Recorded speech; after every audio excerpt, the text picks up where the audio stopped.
Meus queridos, eu precisei dividir o vídeo, tá? Sobre Daniel capítulo 7. Quando eu me dei conta, eu estava com 45 minutos.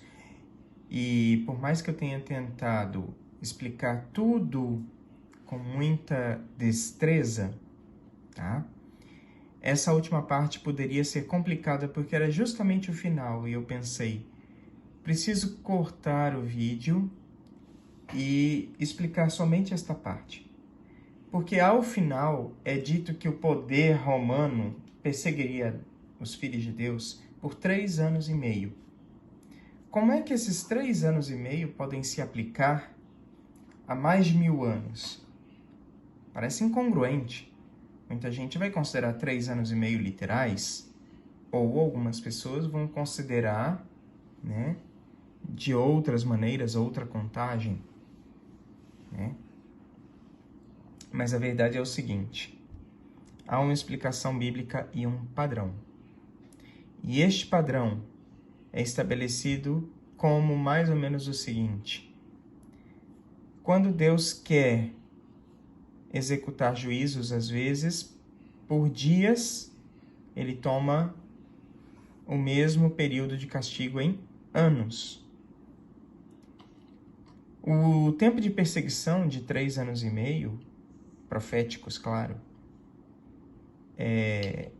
não foi um exercício de punição da parte de Deus, muito pelo contrário. Como é que Deus puniria seu povo deixando-o ser perseguido? Na verdade, Jesus advertiu que todo aquele que quisesse segui-lo viria a ser eventualmente perseguido e até martirizado pela sua fé. Porque Satanás decidiu perseguir com grande fúria o restante dos filhos de Deus, depois que ele não conseguiu destruir o próprio Messias aqui na terra.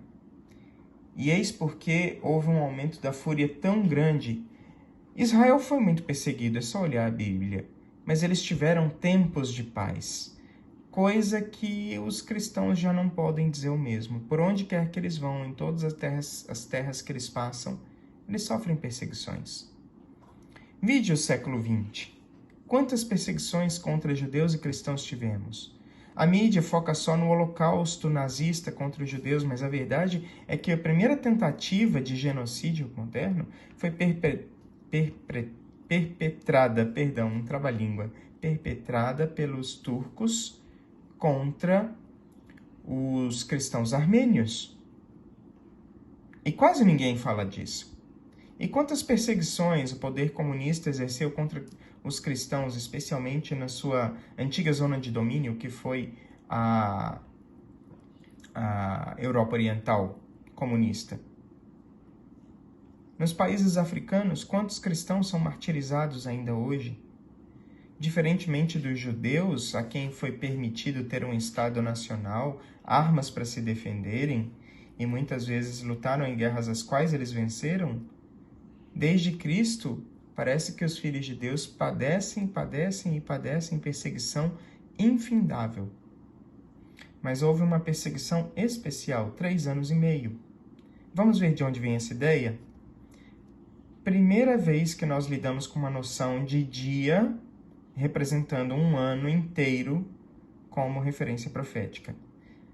Pano histórico. Os filhos de Israel, eles haviam cometido pecado inúmeras vezes, Deus tolerou muitos.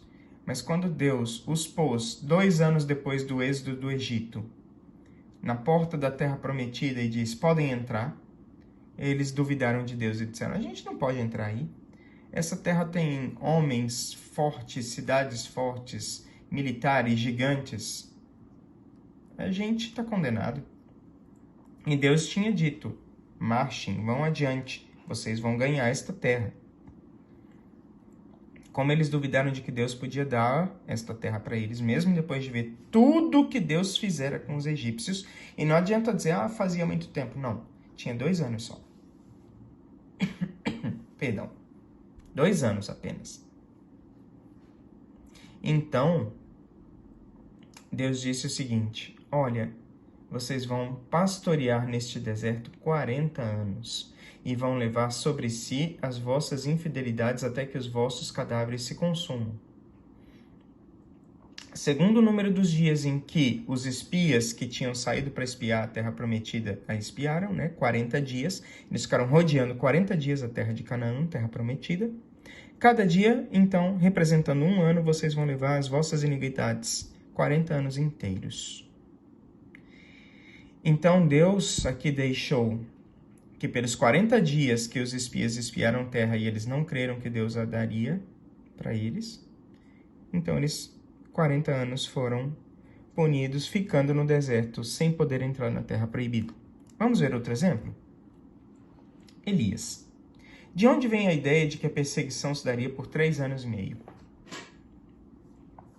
Elias foi um grande profeta que viu a idolatria de Baal se instalar no povo de Deus, agora, centenas de anos depois desse evento do Êxodo. E com muita dor no coração, ele disse: não, Deus, não dá. Não dá, me ajuda, eu preciso fazer alguma coisa. E Deus disse: faça, levante-se, vá ao rei Acabe, a rainha prostituta Jezabel, que vira uma figura apocalíptica, e diga: vive o Senhor, perante tua face estou, nestes anos, aqui não é dito quantos ainda, mas vocês já vão ver, nem orvalho nem chuva haverá, senão segundo a minha palavra. Se eles acham que é o falso Deus Baal que manda chuva, eu vou mostrar quem é que manda chuva e realmente fertiliza o campo, dá fertilidade à lavoura, ao gado e aos próprios seres humanos. Sou eu, Deus. Sucedeu que depois de muitos dias, então muitas idas e vindas na história houve, a palavra do Senhor veio a Elias no 3º ano, era o 3º ano, dizendo: vai e apresenta-te a Acabe, porque eu vou dar a chuva sobre a terra. 3 anos e meio ficou sem chover em Israel. 3 anos e meio. E o que aconteceu aqui vira a mesma situação na casa de Israel. Ou melhor, na situação dos santos, já após o jugo romano. Quando tiveres cumprido estes dias, diz Deus ao profeta Ezequiel, tornar-te-ás a deitar sobre o teu lado direito, levarás a iniquidade da casa de Judá 40 dias. Um dia te dei para cada ano. Deus está lembrando aqui o episódio que houve no deserto e está dizendo para Ezequiel: você vai deitar tantos dias do seu lado esquerdo, como um exemplo, da intercessão do Messias pela casa de Israel, o reino que Elias profetizou, pela iniquidade deles. Quando acabarem esses dias, aí você vai deixar o lado esquerdo, deitar do lado direito, e agora você vai espiar a iniquidade da casa de Judá 40 dias, um dia para cada ano, a mesma referência do deserto. Ou seja, Deus trabalha com essa referência. Um dia equivale a um ano literal do nosso mundo. E ainda nos Salmos é dito que para o Senhor um ano é como 1000 dias e 1000 dias como um ano. Ou seja, para ele esta extensão de tempo é factível. Então, voltando ao texto profético, é dito lá que o chifre pequeno proferiria palavras contra o Altíssimo, destruiria os santos do Altíssimo, cuidaria em mudar os tempos e a lei, fatos que tristemente a gente já viu, e eles serão entregues na sua mão por um tempo, tempos e a metade de um tempo.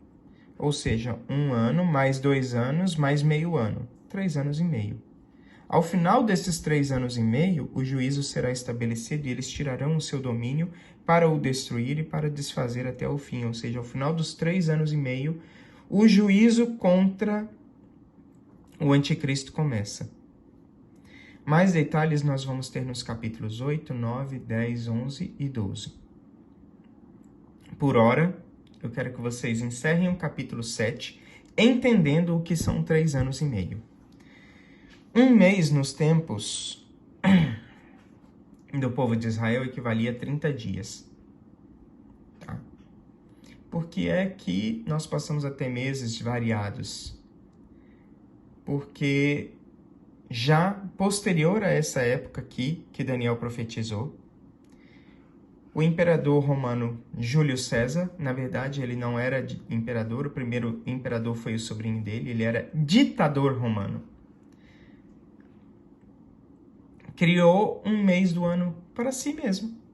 Ele criou o famoso mês de julho em sua própria homenagem e colocou o número máximo de dias. Aliás, os dias tinham 30 dias, né? O mês tinha 30 dias. Ele colocou um mais para reinar sozinho como o mês mais importante do ano.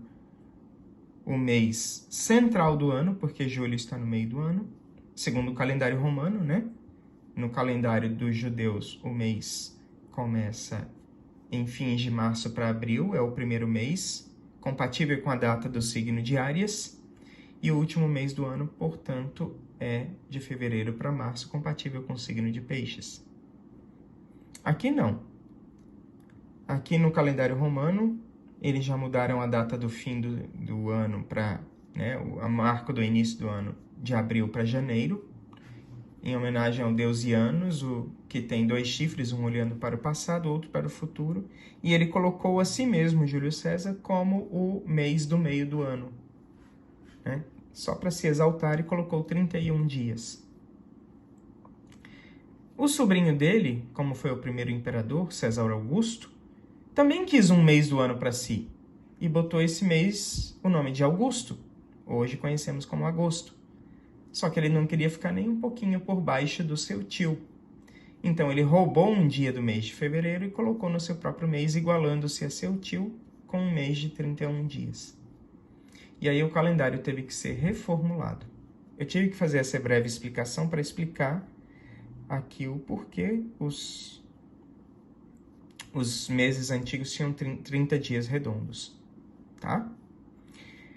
Então, um mês antigo tinha 30 dias, portanto, os 12 meses do calendário solar, não estamos lidando com o calendário lunar aqui, e sim o solar, tinham 360 dias. Não havia ainda a concepção da correção do ano bissexto, e isto vem somente na Idade Média, com os astrólogos da Idade Média, tá? Astrólogos / astrônomos.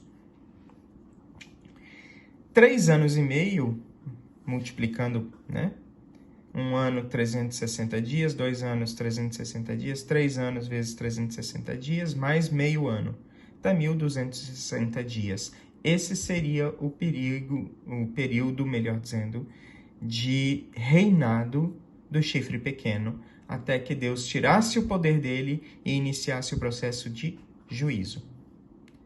Nós vamos nos ver no capítulo 8, para ver como essa questão do juízo se dá, porque todo o capítulo do 8 está ambientado em figuras que representam os animais do juízo, do sacrifício, melhor dizendo, do ritual de Moisés do templo.